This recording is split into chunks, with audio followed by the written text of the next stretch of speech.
Pendidikan arsitek itu melatih kita dikritik. Asik. Jadi sebenarnya saya itu dari sejak mahasiswa Terbiasa banget. dibully dosen itu, tapi dibulinya intelek Iya, ya. iya pasti ya. Itu udah biasa.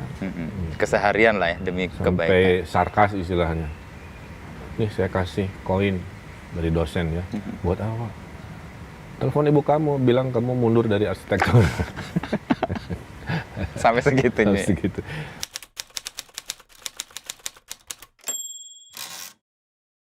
Sebenarnya yang mau belajar saya, cuman saya jadi sarana untuk orang-orang yang mau nonton gitu ya. Apa yang Mau mau jadi saya gubernur.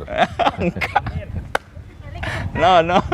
Lebih, saya ngikutin Kang Emil kan udah lama banget, dari 2010 lah. Setidaknya saya mulai mengenali gitu Kang Emil gitu. Yang Indonesia Kita udah mulai? Ya udah lanjut aja nih ngobrol langsung aja. Gitu, Jadi nggak ada opening apa istilah. Indonesia Berkebun. Lalu kenapa saya pilih di sini tuh? Saya ingat banget Kang Emil bilang bahwa alam itu membuat kita lebih bahagia. Stress release terjadi. Ya, itu ilmiah memang. Nah itu yang tadi kan mau di atas. Karena pohon itu kan dia menghasilkan oksigen. Ya.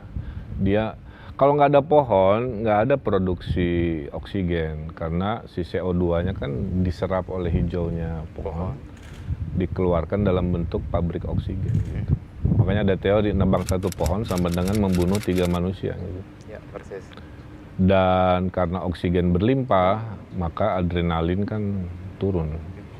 Makanya kalau stres berantem, Ke pohon aja lah. cari pohon. Peluk pohon. Peluk pohon.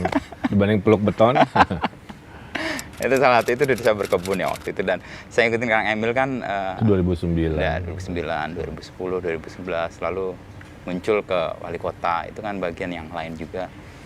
Tapi tetap tuh legacy itu masih jalan ya. Saya baru tersadar apa yang diomongin Kang Emil 10 tahun lalu, bahkan 11 tahun lalu, sekarang kejadian semua. Bagaimana orang kembali ke alam, mendapat kegembiraan ketika menanam, lalu menemukan ruang-ruang publik yang orang bisa berpartisipasi.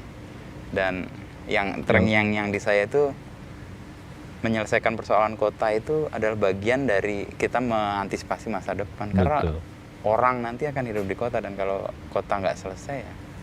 Jadi contoh ya, COVID ini kan memaksa. Jadi ada fenomena memaksa. Orang tidak mau tapi dipaksa. Tidak mau tatap muka sekolah, dipaksa digital. Makanya sekarang si sosialita yang tadinya biasanya foto IG-nya hanya di mall, di gym, sekarang tiba-tiba hiking, tiba-tiba trekking, tiba-tiba sepedahan gitu kan. Which is good kan, ada transformasi itu keterpaksaan. Ibu saya usia 81 tahun. Bu Cucu ya? Main digital sekarang kan buat ngecek saya, ngirim foto, ngasih emoticon, sesuatu yang tidak pernah terjadi. Tapi karena oleh COVID dipaksa. Nah, dan saya menyadari sebenarnya mungkin COVID juga adalah peringatan lah ya. Mungkin selama ini kita terlalu mengeksploitasi alam melebihi kapasitasnya. Sementara kan dugaan COVID kan ada lompatan dari binatang, di mana lompatan itu karena dikonsumsi oleh manusia seharusnya tidak dikonsumsi. Saya orang Muslim, di Muslim kan ada batas-batas bahwa tidak semuanya bisa dimakan, bisa dikonsumsi. Itu mungkin peringatan. Konsekuensinya kan mahal sekali, lahir batin, kematian. Nah jadi kembali ke alam bagi saya memang sudah harus jadi sebuah gaya hidup baru gitu. Dan sekarang juga pariwisata yang paling aman adalah ke alam karena ada jaga jarak, sepedahan jaga jarak, kebetulan motor juga jaga jarak. Ya. Nah itu menurut saya sisi baik lah dari pandemi ini. Dan pandemi ini akan panjang, seperti flu dia tidak akan hilang. Yang ada kita tidak sepanik pada saat kita belum paham. Tapi kalau dibilang menjadi nol, saya nggak yakin. Ya. Tapi bahwa kita akan hidup dengan cara baru, kasusnya lebih terkendali tapi tidak hilang, persis flu, saya kira itu yang akan menemani kita seterusnya. Keyakinan saya. Ya. 9 bulan ini kira-kira membentuk perilaku baru nggak menurut Kang Emil? Dari publik yang dipaksa melakukan sesuatu karena ancaman akan keselamatan hidupnya?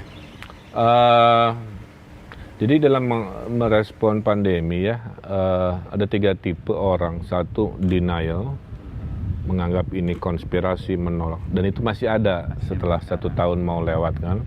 Yang kedua, menerima tapi tidak mau adaptasi. Jadi iya ada COVID tapi nggak pakai masker, nggak jaga jarak, nggak cuci tangan. Nah, kita berharap yang ketiga, dia menerima, move on, dan dia beradaptasi tadi. Nah, perilaku itu menurut saya masih berproses ya. Bertambah dengan dinamika digital, berita bohong, hoax, apa kan selalu mengiringi perjalanan ini. Kita kan mencatat ada lebih dari 10.000 berita bohong terkait COVID ya. Nah, termasuk sekarang urusan vaksin.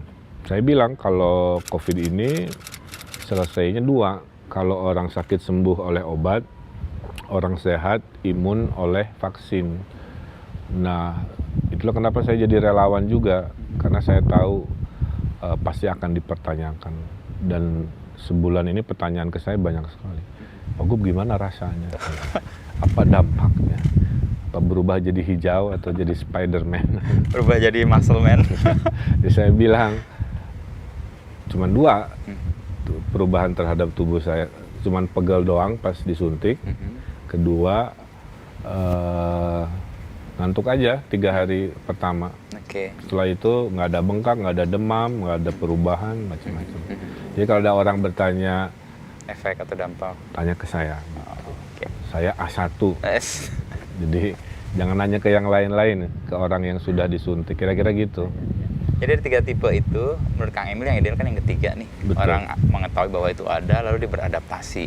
Dan proses untuk menuju itu kan tahapannya panjang nih, karena nggak semua hal bisa dicapai dalam waktu yang singkat ya. Iya, karena dipaksa tadi. Jadi prosesnya itu bukan transisi, makanya istilahnya disrupsi. Jadi lagi comfort zone, lagi enak-enak, gitu ya? Jedak, suruh pindah, itu kan orang kaget, orang nggak percaya masih banyak. Dalam hidup Kang Emil menghadapi situasi-situasi kayak gini pernah? Saya masuk politik belajar untuk tidak kagetan.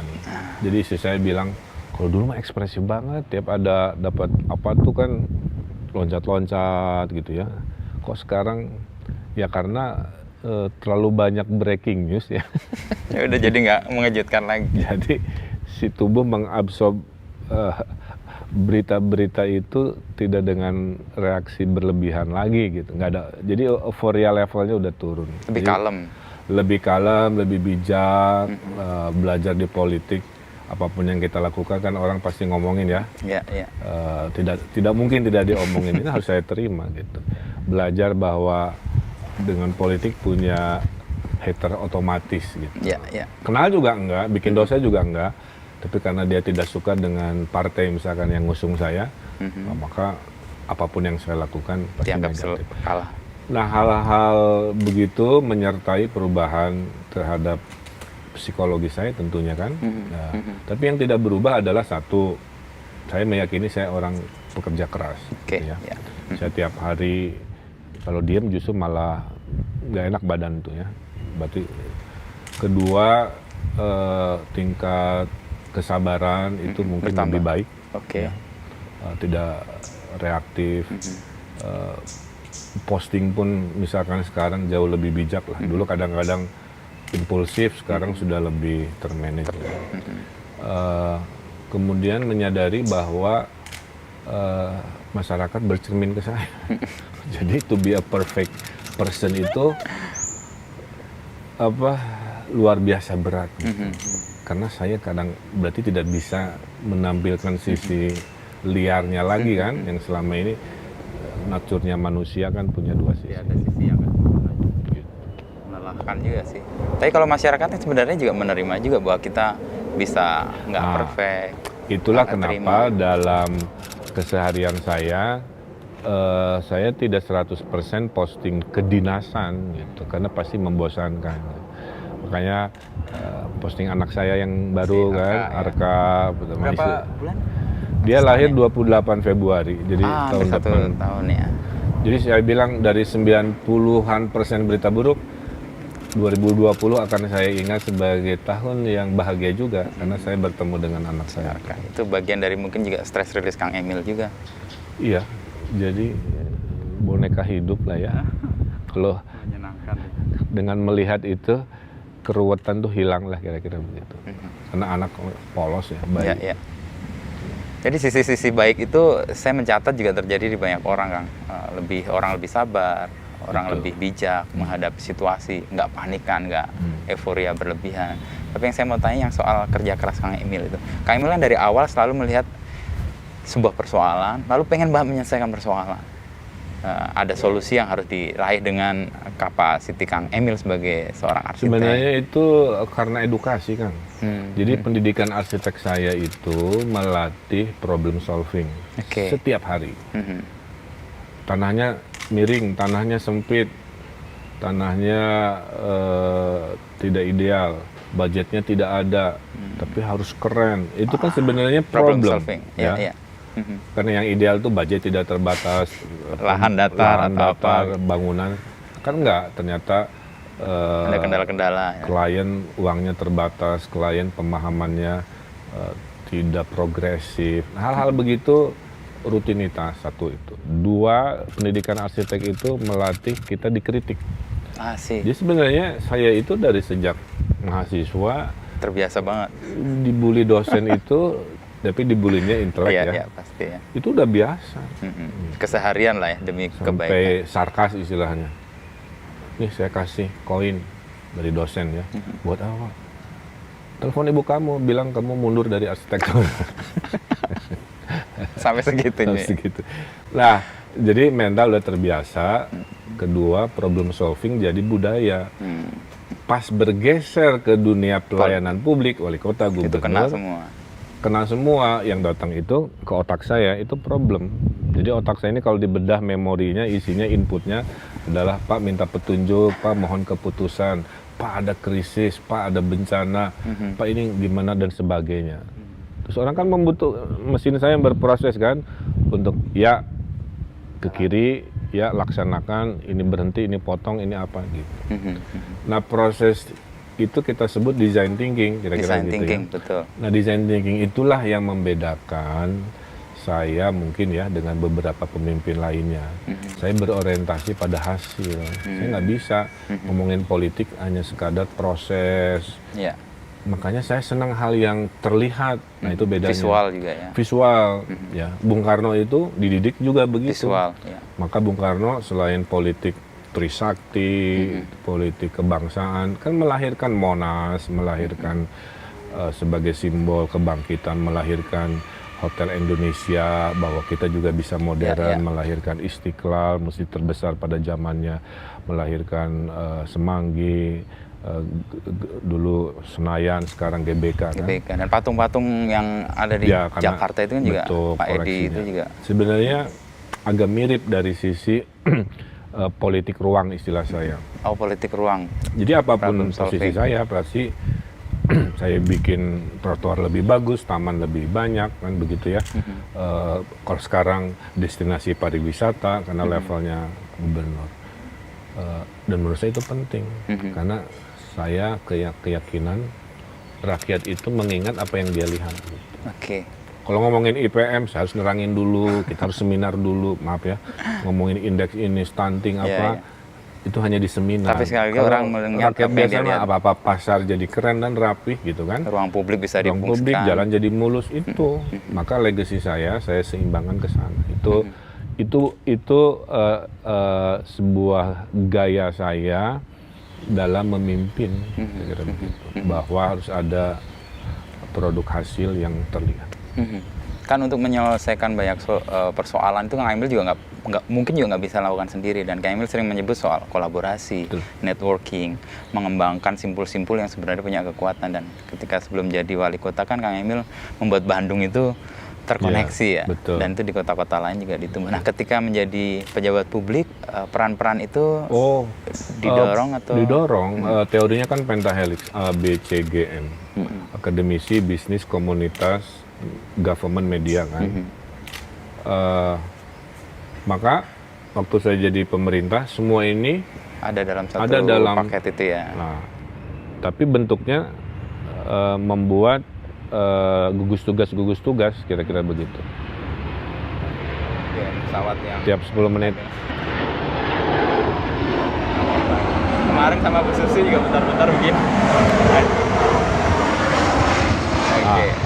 Jadi gugus tugas itu nanti Jadi saya punya tim penasihat gubernur namanya TAP, tim akselerasi pembangunan. Ya. Kemudian dinas-dinas saya minta punya penasehat juga dari komunitas, pebisnis, dan akademisi, supaya mereka di-challenge oleh civil society apakah keputusannya itu sesuai atau tidak gitu. Tapi orang yang tidak paham dengan teori kolaborasi menganggap, oh ini ruang KKN katanya begitu. Saya bilang orang yang saya pilih itu punya 2 kriteria. Dia punya kapasitas, dia punya chemistry. Banyak orang pinter, tapi kan nggak bisa kerja sama gubernur, ngomong nggak nyambung. Kalau KKN itu dia punya chemistry, tapi nggak ada kapasitas. Jadi kadang-kadang hal itu kurang dipahami, sehingga seringkali jadi sorotan bahwa ini tim sesnya Pak Ridwan Kamil gabung, ya itu karena ada chemistry dan dia punya kapasitas. Kan tidak semua tim ses juga saya tarik, karena tidak ada kapasitas.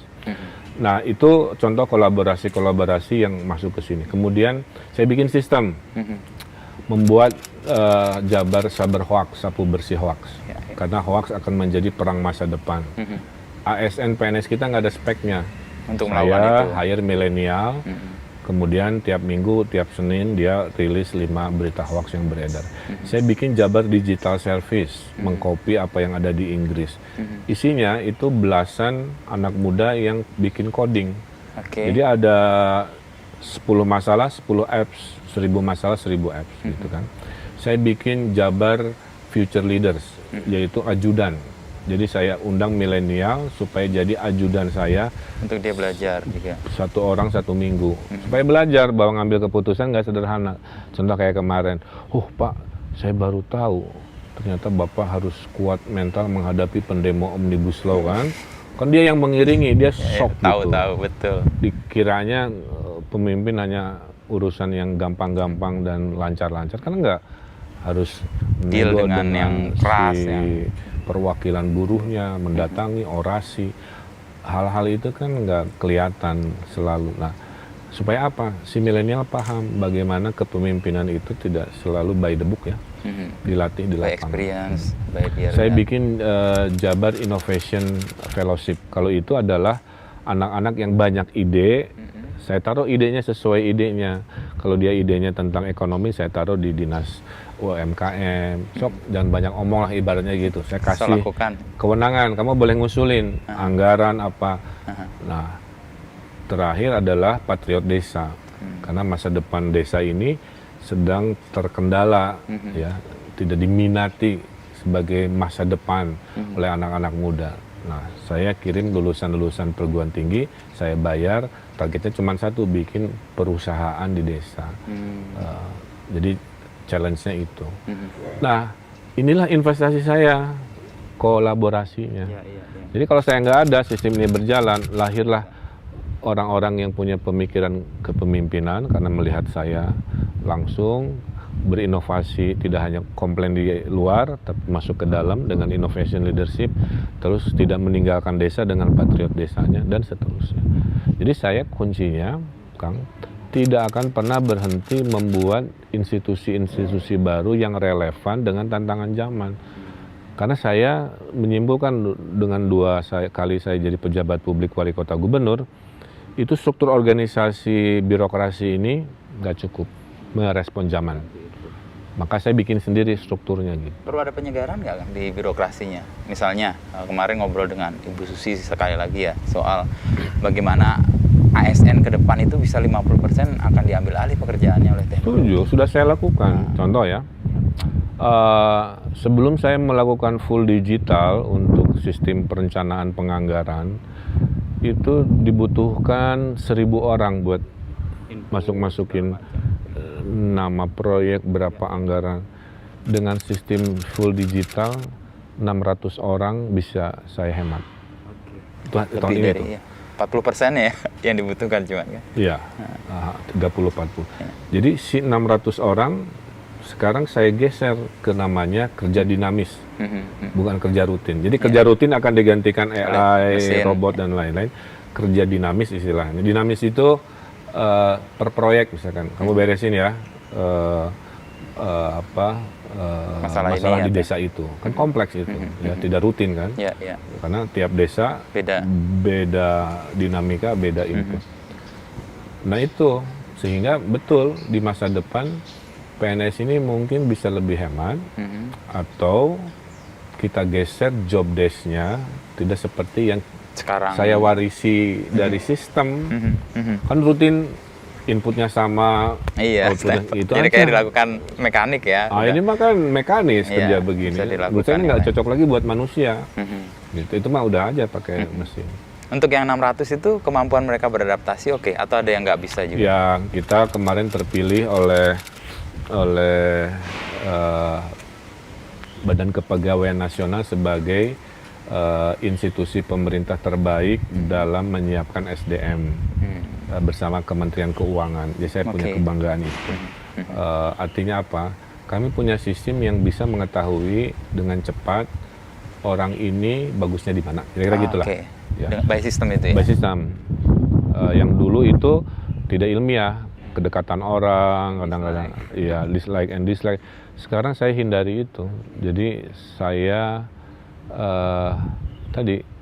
saya ini senang mencari solusi. Kedua, saya orangnya senang teknologi. Saya gabungkan dalam kepemimpinan, kira-kira begitu. Di mana teknologi bisa menyelesaikan, saya pilih solusi itu. Antara manusia dimuliakan dengan tugas-tugas yang manusiawi banget. Yang dinamikanya besar, yang mesin tidak bisa dapatkan. Ada empati di situ, ada emosi di situ, nah itu baru. Nah, Kang Emil sering kan nyebut soal kreativitas sebagai sumber ya untuk menyelesaikan banyak persoalan, dan itu khas manusiawi sebenarnya. Betul. Dan robot nggak melakukan itu. Dan bagian yang sering saya ingat tuh Kang Emil percaya dengan imajinasi, sesuatu yang dimimpikan tapi lo nggak bisa mimpi aja, harus dengan langkah-langkah kecil yang bisa dilakukan. Nah, untuk memunculkan itu kan kecakapan yang kemungkinan nggak akan digantikan oleh mesin. Betul. Nah, Kang Emil melihat itu di tahapan ini gimana? Itu sebenarnya ada satu dulu kalimat ya dari Ben Anderson yang menulis Imagine Community. Jadi Indonesia pun itu datang bukan warisan tapi imajinasi. Bisakah orang Batak Sunda bersatu? Bisakah Islam, Kristen, Hindu, Buddha bersatu? Hidup berdampingan. Kira-kira begitu ya. Ternyata mungkin. Terus Bung Hatta tanya ke Bung Karno, apa yang membuat kita Indonesia? Semuanya kan beda-beda. Kalau di Arab kan jelas agamanya Islam saja, bahasanya Arab saja. Kita kan bahasa aja ratusan. Ternyata yang menyatukan kita itu adalah kesamaan nasib. Gara-gara penjajahnya sama, Londo, Belanda, sudah para mantan-mantan terjajah berkumpul. Mau nggak bersepakat, kita imajinasikan kita ini bisa hidup. Lahirlah kesepakatan.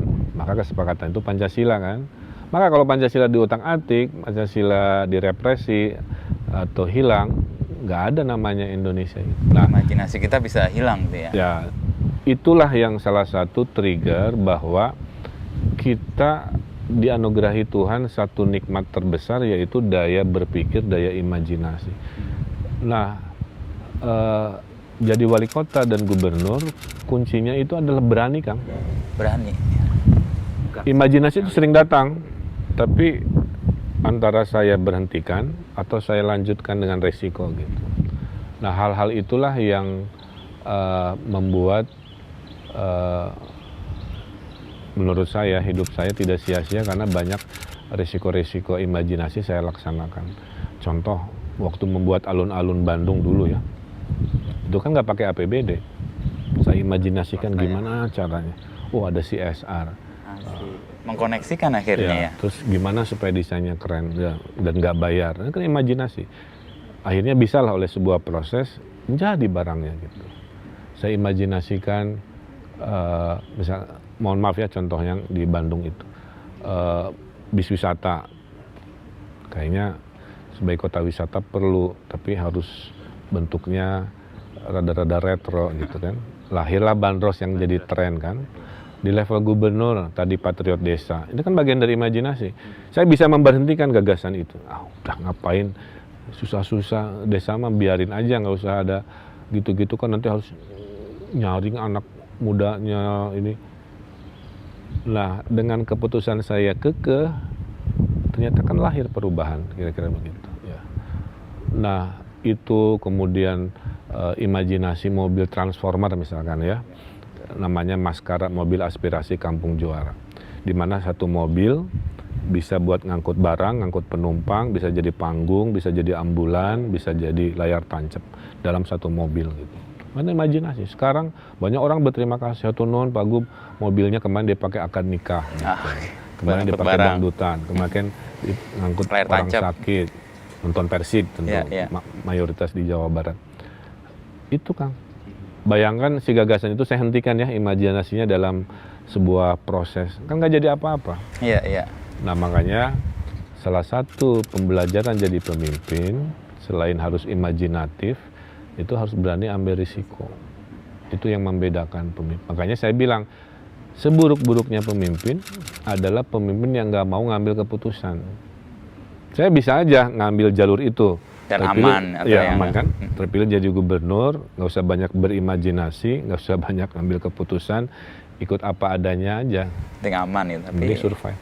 Nggak ada Tapi legacy. itu mengkhianati niat saya. Okay. Niat saya kan membawa inovasi, kemajuan, perubahan. Di dalamnya terkandung resiko. Deal dengan resiko yang kemudian mungkin sudah terantisipasi sih. Itu gimana, Kang? Ada resiko-resiko yang gagal, saya harus akui. Ambil contoh dulu waktu wali kota. Saya lihat di Paris, tempat sampahnya itu kantong kresek. Dia cuma tiang aja. Ya. Ditaruh plastik ya. Masuk plastik, penuh, tinggal ditaliin, lempar. Pas saya di Bandung ternyata budayanya tidak siap gitu. Kantong kreseknya ditusuk-tusuk, bocor, tiangnya digergaji, atau dicakar-cakar, dipakai duduk, dipakai apa, akhirnya dianggap saya ini buang-buang duit lah kira-kira. Tapi itu lebih karena saya tidak memahami bahwa imajinasi itu kadang-kadang belum siap kepada masyarakat yang belum matang. Atau kulturnya mungkin juga berbeda juga ya.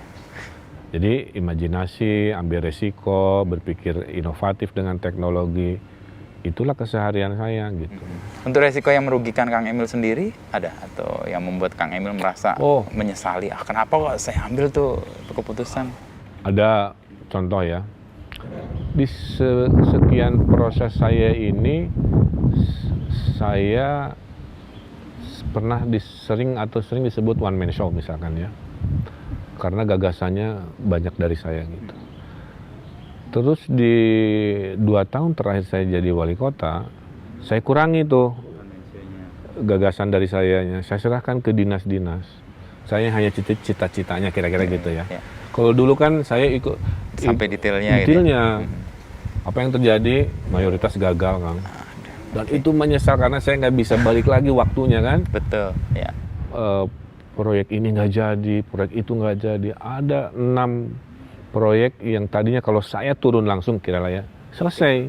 Tapi karena saya terlalu baper mungkin ya, disebut one man show, terus akhirnya mengubah pola manajemen saya, didelegasikan, dibiarkan. Tapi malah nggak jelas. Nah akhirnya di akhir hari ada penyesalan, rakyat tidak mendapatkan perubahan gara-gara saya berpikir seperti itu. Baperan tadi. Makanya mendingan sekarang mah gimana saya aja, selama tidak melanggar dari sisi etika, syariat, dan hasilnya bermanfaat untuk rakyat, bahwa saya akan banyak terlibat, dan itu diharuskan, saya ambil keputusan itu. Nah, jadi banyak pelajaran-pelajaran datang dari penyesalan itu. Ada 2 tadi saya mencatat, Kang Emil menyebut soal nasib, lalu soal imajinasi yang bisa mengatasi nasib. Kang Emil sering mengutip Ibu ya soal nasib dan takdir gitu ya.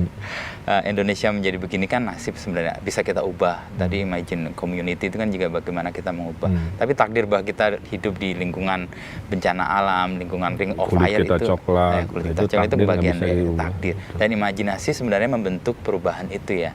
Dan Kang Emil kalau melihat di Indonesia ya, atau mungkin di Jabar yang Kang Emil sangat intens kan, hal-hal mana yang sebenarnya bisa dianggap sebagai nasib yang bisa diubah menjadi lebih baik, dan itu bisa diwujudkan setidaknya dalam rentang waktu kepemimpinan Kang Emil? Saya ini beruntung pernah tinggal lama di luar negeri, Amerika, Singapura, Hong Kong. Oke. Jadi punya kapasitas membandingkan. Sip. Gitu. Jadi ada pentingnya juga sebagian dari kita berkesempatan keluar itu. Ambil jarak juga ya. Tetap balik lagi mencintai Indonesia, Indonesia. tapi punya pengalaman membandingkan kira-kira begitu. Nah, proses itulah yang menurut saya sedang saya lihat, dan yang paling berat memang mengubah mindset kan. Mindset. Contoh ya, gampang lah ya. Di kita itu kalau kerja jorok gitu, di dunia konstruksi lah. Kalau di Jepang itu Clean, rapi, garis, tertib. kalau garis itu nggak lurus itu dosa gitu. Maaf ya. Bahkan sampai garis ya. Kalau ada semen Berceceran. berceceran dikit Itu itu rasanya dosa salah. besar. Di kita mah ada gedung pemerintah baru 1 bulan diresmikan, pintunya udah jebol, toiletnya udah bocor-bocor, sambungannya nggak Udah miring. nyambung. Itu dianggap biasa. Nah, sense of perfection itu menurut saya masih problem. Jadi etos kerjanya itu menurut saya masih banyak yang sembarangan. Tapi saya amati akan lahir generasi baru, generasi Z ini dan Alpha ini yang mungkin lebih baik dari kita, Kang. Dia lebih tangguh karena hidup masa kecilnya dengan COVID misalkan. Ya. Kemudian dia, kalau kita ini kan saya generasi 90-an X ya. ya. X ini dia generasi lahirnya internet, tapi masih multi gadget, masih ngetik buat nge-website, HP apa masih pakai jam. Transisi lah. Anak saya Jamnya udah aja pakai masih jam. manual. Iya. Tapi generasi Z ini dia melek digital dalam satu gadget. Jadi lihat jam di situ, baca Aplikasi koran, beli makanan di situ, lah gitu. Itu. berteman, kencan. Mereka itu akan jadi generasi yang menurut saya lebih tangguh dari sisi etos kerjanya, kira-kira begitu, lebih smart karena menggunakan teknologi kan begitu. Nah, jadi menurut saya satu itu yang harus saya rubah adalah urusan etos kerja. Kan tadi Etos dua, kerja, ya. urusan tadi kontraktor yang belepotan Sembrono, dianggap ya. ini, kemudian ada 6 proyek gagal waktu saya wali kota. Dan nggak ada dosa kan, mereka Dengan gagal tuh kegagalan itu ya biasa ya, aja. jadi lebih banyak ngelesnya gitu. Oh karena kurang ini. Jadi beda dengan saya, Nggak lihat ke hasilnya harus dalam. beres. Saya nggak peduli prosesnya. Kalau mereka prosesnya yang penting sesuai buku aturan yang kadang-kadang kaku, mau berhasil hasilnya mau enggak dia nggak urusan. Nah hal-hal itu menyertai, maka saya bilang saya ini hanya mendeliver 60% kan dari apa yang seharusnya saya bisa. Ya, ya. Kalau saya dikasih ekosistem Dengan bisa lebih dengan gede. yang saya mau, harusnya yang dilihat selama ini tuh bisa hampir 2 kalinya gitu. Nah disitulah saya akhirnya menyadari mungkin sayanya terlalu ambisius, terlalu berpikir progresif di lingkungan yang belum siap lagi, baik masyarakatnya maupun birokrasinya. Jadi sebenarnya ada hikmahnya, yaitu saya menurunkan kecepatan ibaratnya gitu. Yang tadinya saya mobil cc besar bisa saya geber 200 km per jam, sekarang harus 70. penumpang nggak nyaman, onderdilnya nggak KW gabungan dan sebagainya, akhirnya kecepatan saya setengahnya. Nah itulah saya hari ini gitu. Saya tidak bisa menyesali karena ekosistemnya begitu. Tapi kalau ditanya tadi sebenarnya bisa lebih dari itu. Kang Emil kan berarti mendeal dengan diri sendiri, artinya sebenarnya bisa lebih cepat, lebih baik, tapi karena situasi dan kan saya nasihat ke anak saya itu, musuh kamu adalah diri kamu sendiri. Dan tiap apa masalah dengan anak saya selalu jawaban itu ketemu lagi. Kenapa rapotnya jelek? Iya karena malas, kebanyakan nonton K-pop, kebanyakan drakor kan gitu. Jadi apa? Iya musuhnya aku sendiri. Ini anak saya ya contoh ya. Jadi termasuk saya juga kan begitu.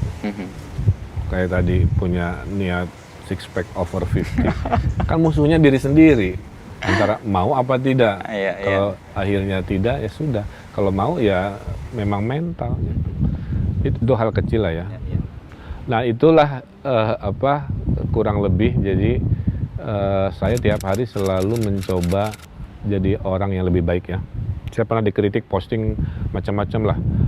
Menurut saya lucu, menurut orang sensitif dan kurang lucu. Jadi saya juga belajar ternyata tingkat humoris beda-beda. Makanya stand up komedi di Indonesia nggak bisa sebebas Amerika. Di Amerika kan ngejek-ngejek pemimpin tuh Fine. biasa lah. Kalau di sini kan bisa dilaporin polisi. Jadi sayanya akan balik lagi, menurunkan lagi ke derajat. Ya akhirnya kesimpulannya hidup itu kompromi gitu. Oke. Tapi untuk kompromi itu Kang Emil nggak ada siksaan di dalam diri sendiri. Ada. Tapi ya sudahlah, bagian dari menerima. Jadi komprominya bukan saya ke level yang lebih rendah, tapi di tengah-tengah. Untuk sambil Sebagian nunggu saya tarik, supaya bisa bareng lebih. tapi saya nggak bisa terlalu tinggi, jadi ketemunya di situ. Oke. Gitu. Kayak menunggu lah istilahnya ya, sampai dia tumbuh dan matang gitu ya. Nah tiap hari saya memperbaiki diri itu. Saya nggak pernah posting tipe gurauan gender lagi. Ternyata menurut saya kalau didebatkan lucu. benar, tapi di mata sebagian kelompok feminis ternyata nggak bermasalah. Saya juga bingung. Ya sudah, saya kurangi. Jadi kadang-kadang saya akhirnya membatasi yang kadang-kadang menurut saya kok hidup jadi agak kering ya gitu ya. Tapi ternyata masyarakatnya begitu. Ya Sudah, itu bagian dari kompromi. ngalah itu aja ya. dulu gitu. Tapi Kang Emil itu secara tekstual tuh jenaka loh. Aku ngikutin di Instagram itu. Orang Sunda kalau mau lihat orang Sunda itu lihat saya sama Sule itu aja. Nggak bodor. Itu nature-nya begitu. Iya. Bedanya kalau Sule itu verbal dan ekspresif. Saya enggak, saya tekstual. Jadi lucu saya tuh pasti kalau nulis ngebales jawaban orang kan itu. Atau bikin captionnya Kang Emil tuh saya terhibur sekali. Terakhir yang soal Kang Emil sharing soal orang yang anak-anak di mana yang dia bikin viral-viral yang mengganggu orang, dan kemudian Kang Emil kasih komentar, cakep aja nggak cukup, cakep harus melamar orang itu kan.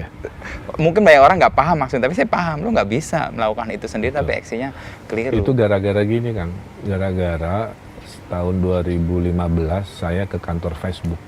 Yang di Mountain View. Iya, di Amerika. Terus dia ngebedah shred profil saya. Kaget juga di ruangan. 2015. Iya, dipretelin semua digital jejak asetnya. Oke. Terus dia bilang satu kesimpulan lah.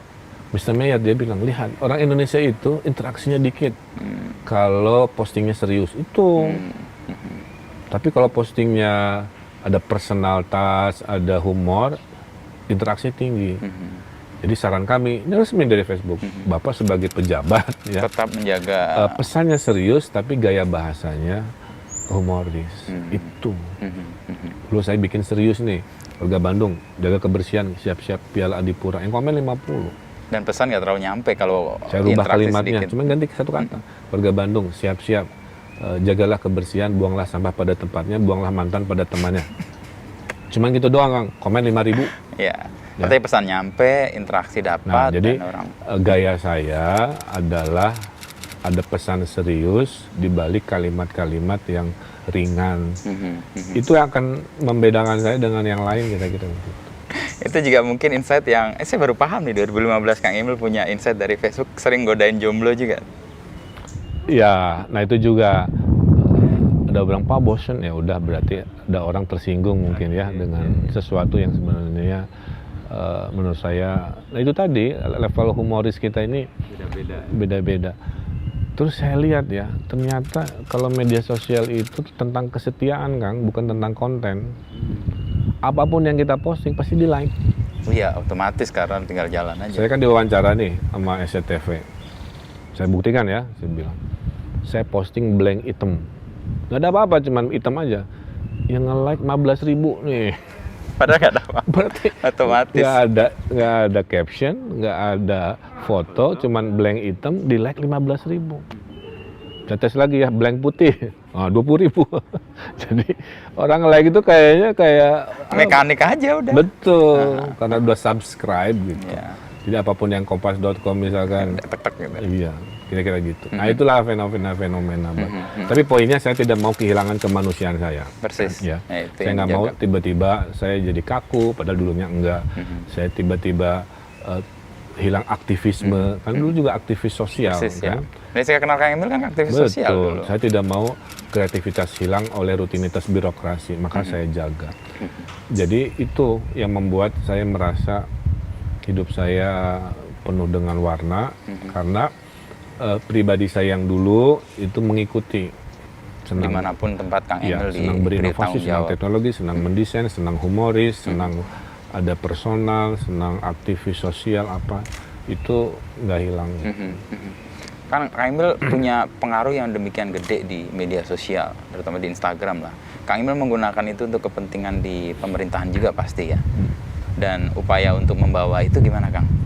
Dulu sebelum saya jadi pejabat kan, dinas-dinas nggak punya akun medsos. Twitter aja cuma 30%. Sekarang setelah legacy saya, semua dinas punya 3, Twitter, Facebook, dan Instagram. Ya. Kemudian kemarin contoh, saya bikin budaya baru namanya Employee of the Month. Ya. Dari semua karyawan dia ajuin, kemudian dipilih, saya kasih hadiah uang, saya kasih tiap bulan ya. Tapi syaratnya satu, buktikan achievement kamu di YouTube. Kepaksalah dia bikin kan, dia bilang, Pak saya belum pernah, ya bikin aja. Pas dibikin dalam rangka formalitas kan, tiba-tiba follower dia banyak. Ternyata yang subscribe banyak, jadi ketagihan sekarang. Nah jadi kadang-kadang perlu pemaksaan, kayak dikasih COVID lah ya, didisrupsi. Tapi lahirlah akhirnya budaya baru. Jadi si anak-anak yang sekarang nge-YouTube dengan konten-konten birokrasi, itu buah dari pemaksaan di awal, akhirnya jadi gaya hidup. Nah itu kira-kira. Kalau di Instagram itu saya sering menganalogikan gini, kan ada kutipan bahwa Tuhan sedang tersenyum ketika menciptakan Jawa Barat. Saya bayangkan Kang Emil lagi tersenyum ketika main Instagram. Itu gimana Kang? Isinya kan sesuatu yang menyenangkan, bahagia. Padahal hidup tuh nggak sebahagia itu kan. Gini, jadi ya memang lah ya, si netizen ini kan mencoba menebak emosi orang pada saat ngeposting atau ngomen, karena nggak akurat juga. Saya misalkan tadi di komen, Pak, ini postingan harusnya nanya dulu ahli. Saya bilang, repot amat, imajinasi aja harus diobrolin dulu. Pak jangan ngegas dong, padahal saya nggak ngegas, ngomong lagi ketawa-ketawa. Jadi sebenarnya itu ya, pada dasarnya media sosial itu setengahnya untuk menginformasikan agenda serius kedinasan, setengahnya untuk menyampaikan edukasi, setengahnya lagi untuk personal posting kan begitu. Sisanya nggak terlalu banyak untuk klarifikasi kalau dapat. Wah kan zaman Pilgub mah fitnahnya banyak sekali. Black Dan and cukup red. efektif ya dengan media sosial Kang Emil follower gede banget. Saya 13,2 juta Instagram, 4 juta Twitter, 3-an, total 20 jutaan lah. Saya bilang saya mah rada beruntung, pejabat punya follower banyak. Jadi kalau ada isu-isu yang miring, saya klarifikasi dalam hitungan 8 jam itu isunya turun gitu. Tapi gimana pemimpin lain kan gitu. Saya masih ingat saya ke Swedia kunjungan dinas. Makan serius, makan malam. Diperkenalkan sama Menteri Luar Negerinya gitu. Kita ucapkan selamat datang kepada Gubernur Jawa Barat Indonesia, Mr. Ridwan Kamil, yang follower Instagramnya lebih banyak dari masyarakat penduduk Swedia kita. Karena mereka cuma 10 juta. Di total ya? Di total. Jadi banyakkan follower saya dibanding penduduk. Sesuatu yang fun, tapi sebenarnya itu mengandung tanggung jawab kan Kang ya?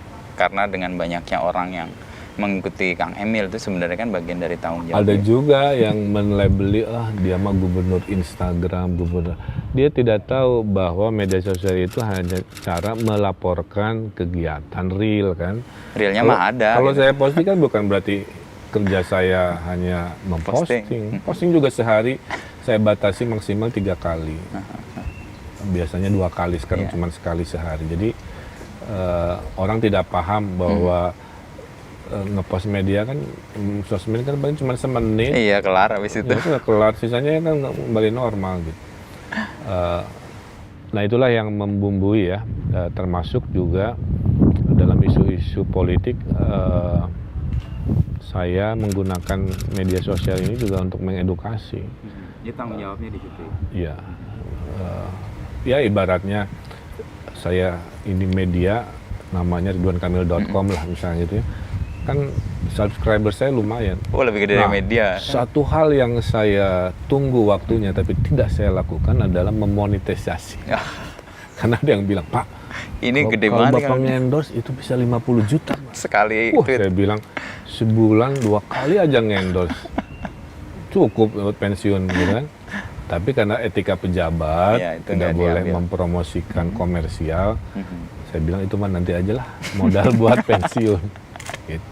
Tapi soal endorse-nya, Kang Emil kan dikenal cukup punya kedekatan dengan teman-teman kreatif ya, dengan UMKM, dengan usaha-usaha rintisan di bidang desain dan sebagainya, dan Kang Emil jadi salah satu entah kolaborator atau desain untuk itu. Saya kenal Gali Rangga juga salah satu yang Kang Emil support. Nah, dalam posisi itu Kang Emil memposisikan ini apa? Jadi gini, karena figur publik saya, orang berharap saya itu membantu mempromosikan, which is nggak ada masalah. Ya. Level pertama adalah saya mengizinkan orang pakai nama saya, asal bilang. Oke. Maka ada toko durian Ridwan Kamil, ada pecel lele Ridwan Kamil, ya, ada tukang cukur Kang Emil, ada air galon Ridwan Kamil, ada macam-macam ya. Ajaib ya. Dan izin mereka rata-rata Dan memberitahu ya. Masih tahu, Pak, minta izin keripik. Oh, Ridwan Pak, Kamil. saya ikut senang rezeki Allah dititipkan lewat Amin. nama saya gitu. Yang kedua, saya kurang suka kalau cuman belilah produk ini kan gitu ya, produk-produk Indonesia. Nah, saya nggak suka. Oke. Terlalu mudah gitu. Oke. Nah, karena saya punya basic branding, punya basic design, yuk kita kolaborasi aja. Oke. Makanya dengan Exodus itu Exodus. saya mendesain. Dan bisa tanya ke Exodus, sejak saya posting itu Desain itu. berapa kenaikan berlipat-lipat orang pesan. Kemarin saya posting custom buat istri saya motor kan. Yang putih. Kawasaki-nya nelfon ke si garage-nya. Ada 200 nanyain harganya berapa ke situ. 10 udah jadi Ke Kang itu, Kang siapa? Custom Kang itu? Franky. Kang Franky. Iya, Sasi. Katanya 10 udah mau kontrak, bayangkan. Hanya dengan saya memposting dia pernikahan, karena selama ini 24 tahun. minjem motor, saya kasih motor yang kepribadiannya ada di situ. Sambil nolongin UMKM kan. Persis ya. Tapi kan yang julid ada aja. Oh, bermewah-mewah di saat pandemi karena nggak paham bahwa ini tugas saya menghidupkan promosi UMKM yang terdampak oleh. Nah, jadi keterlibatan saya mempromosikan itu, saya lebih puas kalau saya ikutan terlibat di karena desain. itu ada ilmu saya mendesain bentuk kan. Ya, tadi visual tadi ya Kang. Ilmunya mendesain bangunan, tapi pada dasarnya bentuk. arsitek itu bisa mendesain apa aja, dari sepatu, Oke. fashion, Jam, desain mungkin. produk, taman, interior sampai kota. Bangunan gigantik yang segede apapun ya. Maka sekarang saya mendesain kota Patimban buat 1 juta penduduk kan. Saya arahkan konsultannya gitu. Harus ada alun-alun, harus ada Main Street, harus ada kayak Orchard Road-nya, harus ada promenade-nya, harus ada kayak Sydney Opera House. Jadi itu. Keharusan-keharusan itu Kang Emil letakkan karena memang proven di banyak tempat bahwa kalau ada alun-alun, ada orchard-nya, ada tempat interaksinya, kota akan lebih hidup, lebih sehat, dan lebih happy, atau gimana? Ya, masa depan itu harusnya kan seimbang ya. Pembangunan itu tidak bisa dihentikan, yang bisa dikendalikan satu, itu rumusnya. Kedua, kehidupan yang lengkap itu kalau live, work, and play itu dalam satu lokasi. Live, work, and play, oke. Bekerja, bertempat tinggal, Dan mendapat kegembiraan dengan bermain. ya berekreasi. Rekreasi. Selama ini kota-kota industri itu hanya pabrik aja, Kang. Pabriknya di sini, rumahnya di sana. Rekreasinya tempat lain lagi. Akibatnya mahal di ongkos. Oke. Harus nyicil motor. Makanya di demo buruh itu isinya tentang transportasi mahal, Pak. Iya, iya. Demo-demo gitu. Saya lihat Desain kotanya. Karena desain tata ruangnya udah keliru. Dia memisahkan sesuatu yang harusnya berdekatan. Menjadi satu ya. Maka karena saya jadi gubernur, Patimban Mau dibangun. udah dibangun, kotanya disiapkan, saya titipkan visi itu seperti Bung Karno membuat politik rencana. ruang itu. Bahwa saya tidak mau mohon maaf ya, Patimban seperti kita mau ke Tanjung Priuk gitu, agak repot kan, karena tidak didesain. Ini harus kayak Yokohama, harus kayak Rotterdam gitu, harus kayak kota pelabuhan dunia di mana orang tinggal di situ, berekreasi di situ, bekerja di situ. Nah, itu saya paksa, Kang. Contoh visi yang saya paksa. Dan karena tadi si ekosistemnya itu by the book, imajinasi itu bukan bagian dari kultur. Oh, bukan ya. Jadi saya yang pemimpin yang memaksakan bahwa semua orang harus punya gitu. daya imajinasi. Di level paling kecil ngedesain logo ya. Semua program Jawa Barat harus ada logonya. Ini sederhana. Jadi itu enak pas dari bikin kaosnya, pas bikin backdropnya, pas bikin launchingnya. Kedua, harus pakai singkatan yang enak, Maskara. Mobil aspirasi kampung juara gitu. Ya, tadi itu. Patriot desa kan gitu, apa dan sebagainya. Nah, itu dari imajinasi skala kecil sampai imajinasi skala besar mendesain kota di utara Jawa Barat. Semuanya itu kalau diambil benang merahnya ya sama tentang imajinasi. Kalau proses untuk menemukan itu, Kang Emil yakin bahwa imajinasi akan menyelesaikan banyak persoalan yang tadinya nggak terimajinasikan? Saya dididik mencari gagasan solutif itu dua, Kang. Satu, turut ke lapangan. Jadi belusukan itu penting. Jadi yang ditrenkan Pak Jokowi itu sebenarnya dalam teori arsitektur sudah ada, yaitu melakukan namanya observasi gitu ya. Ya, observasi permasalahan. Kedua, melakukan sintesis. Sintesis itu ngelamun. Jadi bisa di lapangan dapat idenya, lalu diselesaikan. Bisa diselesaikan. Tapi nggak bisa hanya melamun saja tanpa ke lapangan atau ke lapangan saja tanpa melamun. Karena pas melamun itu dia ada referensi buku, maaf ya, ada nge-Wikipedia, ada nge-Google, digabungkan dengan hasil persoalan yang didapat. Contoh, ada banjir di Cibaduyut, nggak selesai-selesai, dilamunkan oleh Dinas PU. Karena nggak ke situ. Ke situ. Kuncinya ternyata sederhana, 2 RW-nya nggak pernah ngobrol. Gara-gara musuhan. Kenapa banjir? Ya karena musuhan. Ditutup oleh si RW sebelah gitu kebanjiran kan. Sebelah jadinya. Ini udah pakai teori macam-macam nggak beres-beres. Ternyata kuncinya si RW ini berantem, didamaikan, ngobrol, akhirnya pintunya dibuka nggak banjir. Solusi itu tidak bisa dihasilkan kalau tidak turun ke lapangan. Begitu juga kalau cuma turun ke lapangan nggak melakukan sintesa juga nggak. Kalau tidak melakukan, ternyata ini ada hubungan dengan di utaranya lahannya secara teori kekurangan pohon dan sebagainya kan. Nah itu, jadi kalau ada yang nanya, Pak gimana cara menghasilkan kreativitas sebagai solusi? Ya itu tadi, rajin ke lapangan, rajin merenung atau bersintesa dengan melamun tadi. Kalau dulu level wali kota saya sepedahan dan jalan kaki karena jaraknya dekat. Makanya kalau saya ke Jalan Asia Afrika di Bandung, yang ngajak foto itu setan-setan itu yang cosplay itu. Yang bilang kalau gini caranya, saya pensiun jadi diri sendiri aja. Cosplay. Selfie 10.000, Ridwan Kamil asli. Ya. Itu penghasilannya 5 juta loh. 5 juta, 6 juta. Apalagi sekali foto kan 10.000. Iya. Kira-kira gitu. Nah, jadi kalau benar sepedaan lagi, saya motoran. Karena jarak ya. Kenapa motoran? Karena saya bisa berhenti kapan saja saya mau. Kalau naik mobil kan enggak. Ya. Posisi di belakang. Udah keburu lewat mundurnya macet. Kalau motor kan bisa berhenti. Bisa nyapa, bisa naik gunung, turun lembah. Jadi akhirnya makin mencintai bahwa Jawa Barat itu indahnya luar biasa. Itu bagian dari ingin observasi lebih dalam ke tempat-tempat yang nggak terjangkau. Makanya saya secara pribadi lebih rileks jadi gubernur.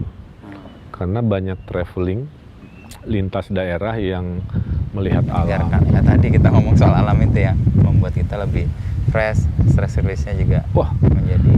Kapan-kapan saya ajak bisa touring. Itu banyak tempat-tempat yang kurang beken, tapi kalau divisualkan tuh, waduh, keren-keren. Kang Emil kan hobi. Ya, makanya saya bikin pariwisata sebagai ekonomi baru Jawa Barat. Gitu. Kenapa indahnya seperti Bali, tapi kurang diolah dan kurang beken itu aja. Tapi kalau diolah dan dipromosikan, bisa seperti Bali tadi. Bahkan COVID ini mengajarkan ternyata Jawa Barat, mohon maaf, recovery pariwisatanya duluan. Karena di Karena alam banyak. ngandelin pesawat. Sih, jalan darat semua ya. Dan koneksinya Kalau Bali kan makin harus bagus. naik pesawat, testingnya juga PCR sekarang, macam-macam. Kita mah enggak juga orang Jakarta ke puncak, ke mana? Orang sepedaan bahkan banyak. Iya. Kalau di mobil. Kemarin contoh, saya tutup kan, waterboom di Cikarang. Dia bikin diskon 80% coba. Wah, langsung ribuan orang melanggar protokol. Ini Tutup lagi. disegel kan. Iya, iya. Itu, jadi menunjukkan enggak juga pariwisata Jawa Barat itu luar biasa gitu.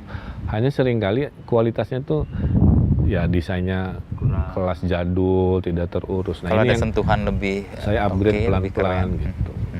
Kembali lagi supaya saya diingat nanti kalau saya udah nggak jadi gubernur, Orang ada visual yang di coba lihat melekat. Pangandaran sekarang. Persis kemarin saya ke sana. Kan ada trotoar itulah ya, yang Orang bisa jalan. atur lumayan. Dulu bandingin deh, di tempat sampah, Iya, iya. becek, berlumpur. Sekarang kan relatif Rapi. lebih manusiawi. Dan penataan di tepinya juga oke. Soal kemampuan tadi Kang Emil, saya tertarik dengan kemampuan untuk sintesa, bermenung setelah observasi. Kalau Kang Emil sih terpengaruh oleh mungkin bacaan atau tokoh atau apa yang Traveling, membuat Kang. traveling. Jadi dulu secara saya investasi supaya selalu kreatif ya, itu investasi setahun harus ke luar negeri. Tahun. Makanya sekarang kerugian saya jadi pejabat itu saya nggak bisa ke luar negeri sesuka hati. Kan harus ada izin. Dari pemerintah pusat, dari presiden ya. Kalau dulu mah kapan aja bisa pergi setahun bebas. Dulu ada pergi satu kantor, karena saya tahu pentingnya investasi Di traveling. mana urban itu? Urbane itu. Satu kantor, tapi dicari yang Air Asiaan lah, yang budget airline. Masih masuk lah. Kedua, traveling para senior, ya, Circle gitu ya. circle. Ketiganya, traveling sekeluarga. Berlima. Ini wajib nih. Keempat, traveling berdua, merawat cinta. Oke. 24 tahun. Ya. Anak-anak nggak boleh ikut, hanya berdua aja. Pokoknya. Oke. Terakhir, me time sendiri. Jadi saya pernah traveling sendiri aja. Pas musim salju ke Skandinavia, orang menjauh, saya datang. Mendekat ya. Nah, 5 inilah yang Merawat membuat, kreativitas. dan saya kan dilatih fotografik ini ya, Memori ya. ya. Pergi ke sini, cekrek-cekrek ibaratnya lah, si iya. mata saya lensa Merekam kan. gitu ya. Direkam masuk kan ke harddisk saya gitu. Jadi pada saat melamun tadi, Ketemu itu contoh. solusinya. ada survei. Apa yang diingat warga kota Bandung dengan Ridwan Kamil? Bola batu ternyata, Bola batu. yang ada di trotoar itu. Oke, ya, Ya. ya. Oke lah, yang penting ada kan, daripada nggak diingat sama sekali. Itu bola batu dari mana? Pak, fungsinya buat apa? Estetika, kosmetik? Bukan, itu buat alat keamanan supaya mobil nggak loncat ke trotoar. Dulu di Braga, satu bola tuh hancur oleh mobil yang mabuk. Oh, tapi itu menyelamatkan Tapi banyak menyelamatkan orang yang lagi jalan. Iya, Jadi iya. itu membuktikan. Itu dari mana? Itu dari Perancis Selatan, waktu di Cannes yang festival film. Iya, saya pernah iya. main kan, me Ada time tuh. batu-batu gitu. Wah, lucu juga, keamanan dapet. Estetikanya oke. Bentuknya bukan tiang-tiang penghalang tapi bola. estetik ya. Tapi dulu sebelum jadi wali kota ya. Aha. Nah, pas jadi wali kota lagi mensintesiskan Pikir. renovasi trotoar, Masuk itu ingatan. traveling itu saya download lagi kan, ibarat Pinterest gitulah. Ya. Si otak saya di search lagi. Ketemu lagi. Ya udah, saya putuskan. Oh, batunya ada di Padalarang gitu. Tinggal angkut aja. Nah, itulah contoh ya, pentingnya ke lapangan, mensintesis, traveling, itu muncul pada saat dibutuhkan hasilnya. Tapi kan nggak semua orang bisa melakukan ke 5 hal itu, Kang Emil. Kalau Kang Emil, untuk orang-orang yang Kang Emil kan juga tidak dalam posisi ketika menyukai itu bisa semua terjadi gitu ya. Itu untuk dalam Nah, keterbatasan. iya, saya ini orang beruntung aja. Kenapa? Pada saat punya pendidikan itu, pengalaman itu bertakdir sebagai pengambil keputusan. Oke. Yang bilang iya, enggak, mau enggak, saya juga gitu. Mau enggak saya yang bilang, mau iya saya yang bilang gitu. Jadi itulah makanya saya sangat produktif dulu waktu wali kota itu, setahun 10 proyek kan. Setahun 10 proyek. Ya 5 Hampir tahun 9 50 kali. proyek. Saya ada bukunya namanya Bandung Bahagia, karena kan Happiness Project. Karena saya ingin ada catatan sejarah. Kelemahan orang Indonesia itu nggak suka sejarah, tidak pernah mencatat hal-hal kecil. Makanya sejarah kerajaan-kerajaan kita tuh Hilang. mitos-mitos Iya. aja, nggak ada. Beda sama Arab ya.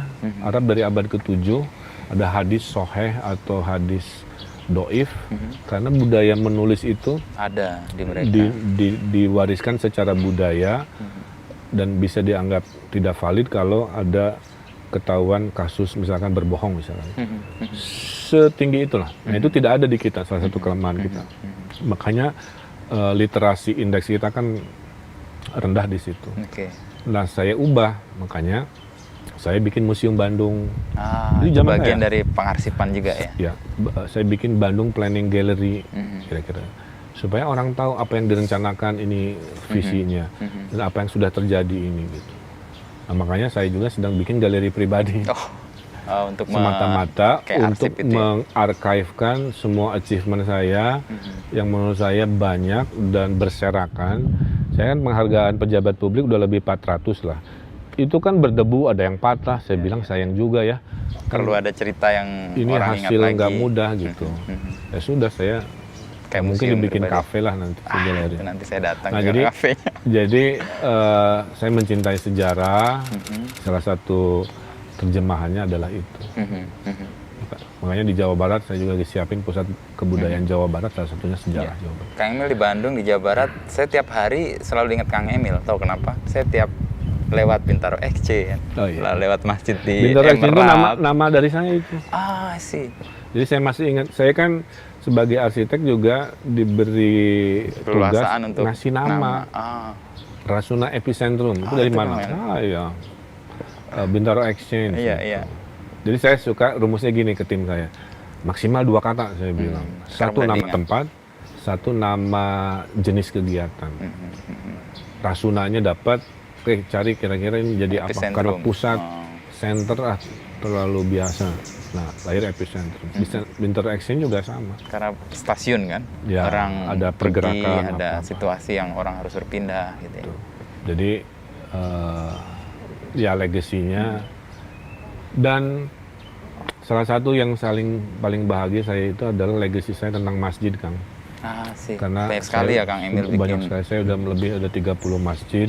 Yang terbesar Masjid Raya 1000 kubah, 99 kubah di Makassar kan, Masjid Raya Jawa Barat, sekarang masjid di Palestina, macam-macam. Karena wasiat ayah saya, Oke, jangan pernah berhenti mendesain masjid. Karena ayah saya dulu DKM.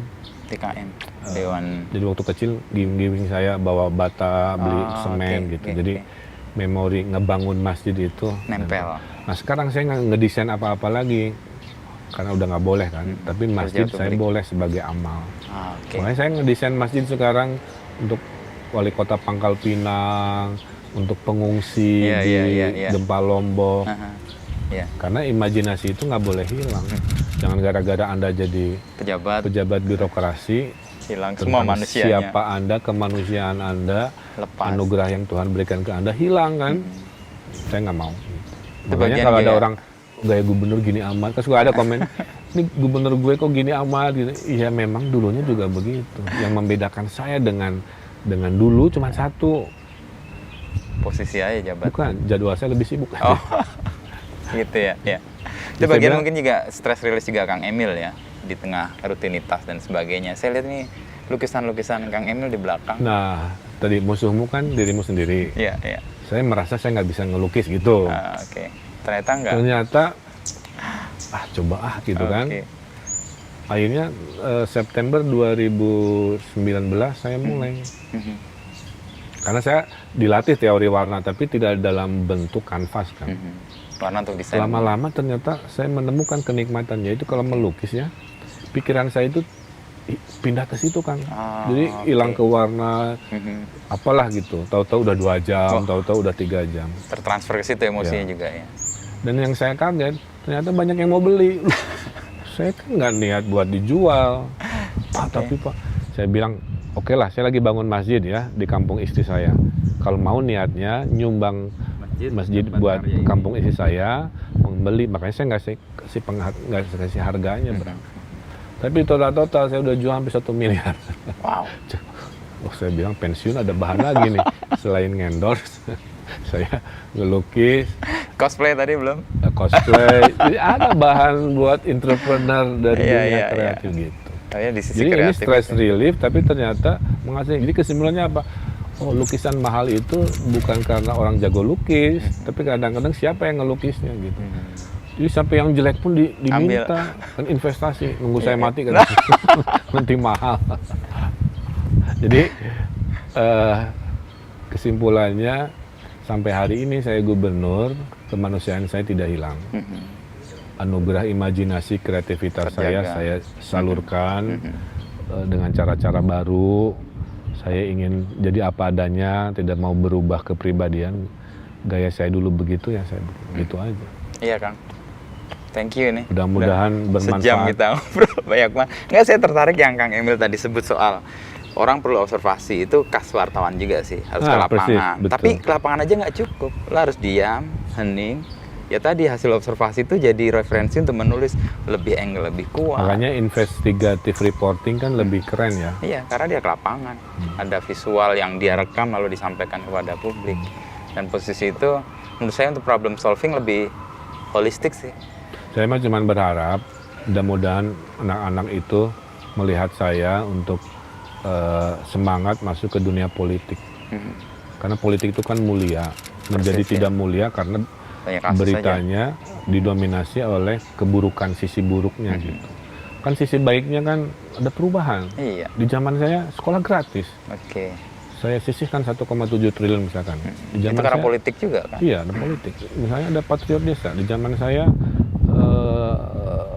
reformasi birokrasi nggak KKN lagi. Jadi sebenarnya, tapi kan agak susah ya untuk diceritakan gitu kepada publik. Tapi poinnya itu, makanya saya bikin Jabar Future Leader dan lain-lain itu Bagian dari suatu hari saya enggak, minimal si mantan-mantan ajudan saya yang sekarang jadi apa akan muncul.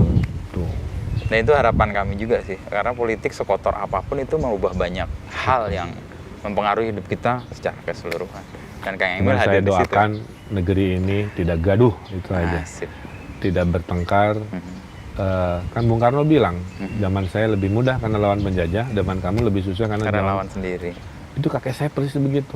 Kakek saya itu kan di penjara Belanda. Ya. Dia bilang, saya kalau ngelawan Belanda, pokoknya lahir batin. Tapi waktu dia perang lawan DITII, dia mendingan dia ngalah. Jadi dia mengungsi, bukan melawan gitu. Karena dia bilang, saya nggak bisa melawan bangsa sendiri. Nah hari ini gitu kita berada di persimpangan itu, sibuk berantem dengan diri sendiri gitu.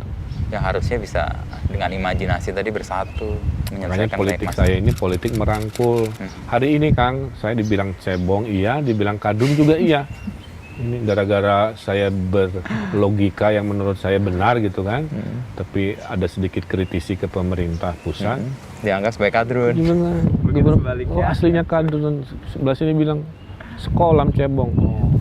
Jadi dunia Dikategorikan direduksi hanya tinggal 2. Saya nggak bisa, saya harus di tengah.